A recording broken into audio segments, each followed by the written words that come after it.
Good afternoon, everybody, and welcome back to Rob's Rig. Today, we're gonna do something I should have already done, and I didn't, and that's check all the fluids and all that stuff, which you really should do every once in a while anyway.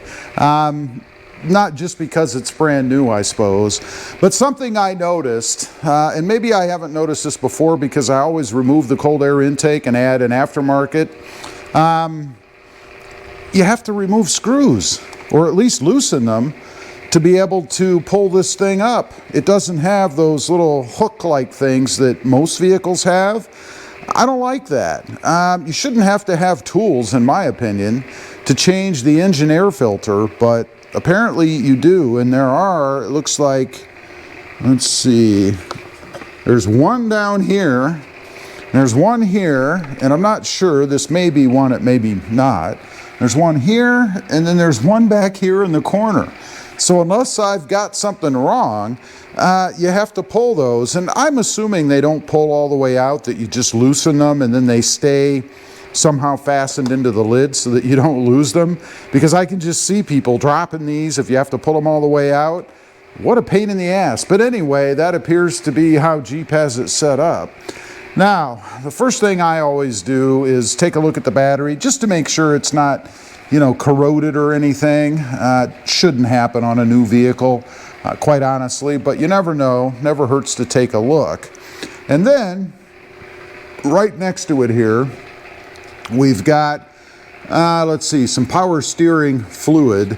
And you can see the line down here, and it's right at, looks like in between the min and the max. The min is down here, the max is this line right here. And it's actually almost max, so no issues there. Make sure the top is tight. We've got the engine oil, which I'll save till the end here. We're gonna check that, make sure that it came full of oil, right? Always helps. Let's move over here. We've got washer fluid, and it doesn't seem that they really tell you what full is. Let's put a flashlight on that. Always helps to have a flashlight to see.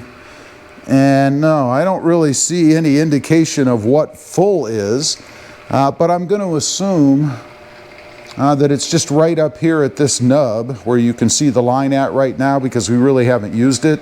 I'm going to assume that's full. I mean, it is full, I can see, so there's no issue there. Again, just give it a push, make sure it's tight. Moving over here, we've got some brake fluid. And on the side, let's see, where is the indicator? Should be over, oh, it's right down there. And it's kind of hard, unless you put a light on it, to see where everything is.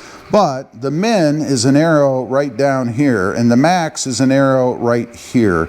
And if I jiggle it a little, you might be able to see it's right here at the max. This is why having a flashlight is good. You can see where the fluid is there. All that looks good. Give it a little twist just to make sure. And then, and this is different than I'm used to, although not uncommon recently, I guess, is the engine coolant. And this, let's see, where is the min max? Here it's in the front. It's nothing consistent about this. Right here on the front, you've got a min and a max, and this is easy to see, of course, because it is pink. I like that.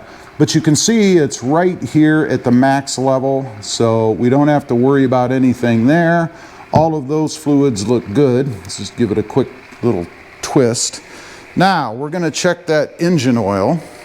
So I'm gonna sit you guys down right over here, and I'll go grab a cloth so we can check that out. Something that, again, you really ought to check when you first get the vehicle to make sure that everything is square. Want to pull it out. I'm sure you've probably checked engine oil before. This isn't going to be a revelation for you.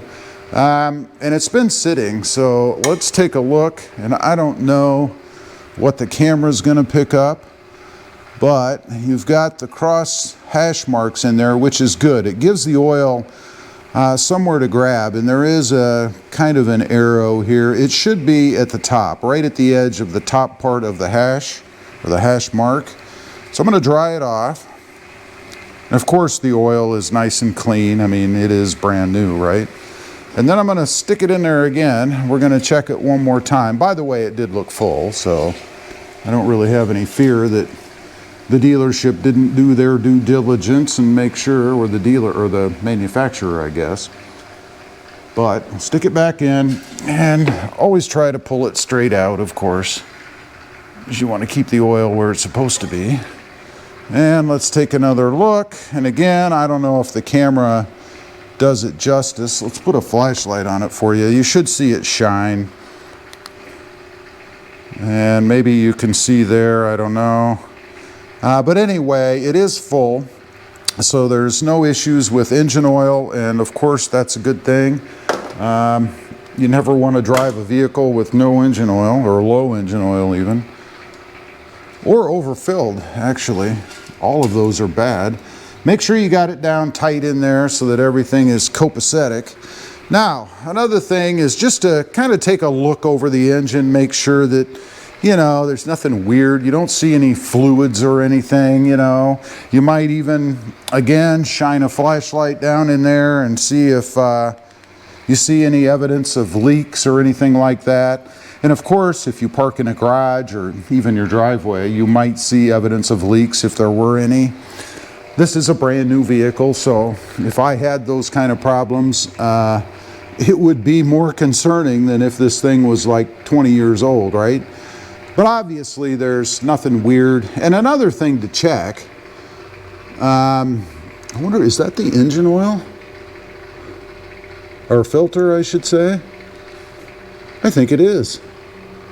Wow, I hope so. This looks like the oil filter here. I'm not sure. If anybody knows, leave a comment. This looks like, and it'd be great. And I know Jeep used to put them up top. Man, I hope that is, because that's going to make changing the engine oil a hell of a lot easier. But I don't know that I'm really thrilled about that type of filter. I know what's probably in there. But anyway, another thing to check is to make sure if you're parked outside, like I know a lot of people do, mine is garage kept, my Tacoma sits outside, that there aren't any nests in there, right?